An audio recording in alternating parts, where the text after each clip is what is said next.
The latest from our daily newsletter at podnews.net.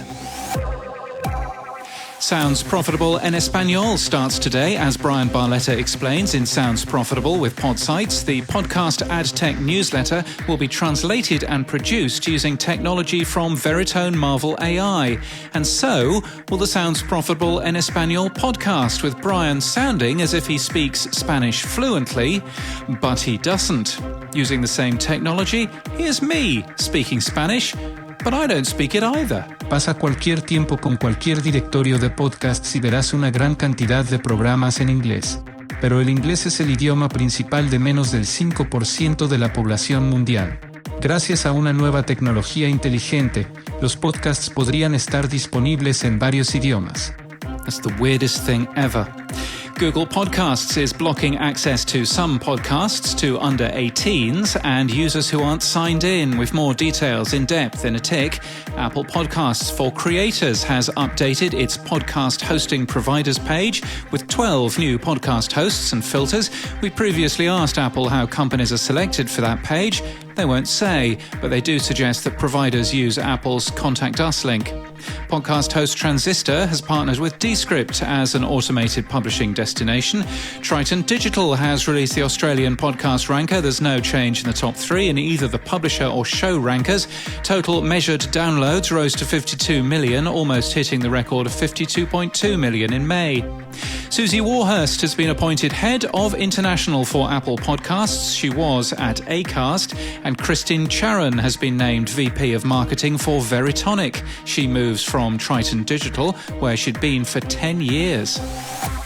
Now, more on Google Podcasts blocking access to some shows. They're restricting podcast content, marking some shows as content not available, with a note that the company has restricted some content for people who aren't over 18. Shows may be restricted even if they're not marked as explicit or have any obvious reason to be blocked. And publishers have no visibility as to whether their shows have been flagged in that way. We were contacted by an affected sport and fitness podcast publisher, with episodes including interviews with a women's football manager, a TV sports commentator, and a rugby coach. And someone think of the children. Their client was concerned that their content had been apparently flagged as unsuitable for kids, and having reviewed the content, we don't see any reason why it should be restricted for them. A Google Podcast spokesman tells us in part, quote, as part of our efforts to comply with new children's privacy regulations in the United Kingdom and other regions, certain content may now be restricted for users who our systems indicate may be under the age of 18 or who aren't signed in to their Google account and are in a region impacted by the aforementioned compliance measures. They go on to say that they use multiple sources, including publisher tags, our own internal reviews, and other signals to work out what content is age appropriate for those younger users. Well, we're unaware of any other podcast app that takes decisions to hide entire shows like this, seemingly at random, and we think it's particularly disappointing that publishers are unaware that their shows are being erroneously flagged in this way. Google can and should do better. And in podcast news, Spotify has launched 2 new shows about Spotify this month. Spotify Mic Check launches next week with intimate conversations with musicians and podcasters from around the world. We're told that the other, Spotify Discover This, is brand new and launches tomorrow, though we can see 11 episodes have been published there in the past year. Anyway, that promises fresh insights on music, podcasting, cultural moments and trends.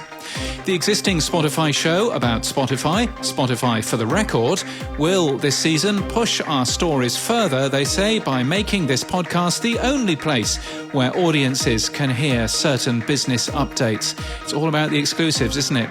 And Radiotopia has launched a new podcast described as an audio memoir about achieving the Ghanaian American dream. We can't mention what it's called here, but you'll find it in our show notes and our newsletter. It's produced by an anonymous producer using a pen name. And that's the latest from our newsletter. For all the links, we're at podnews.net.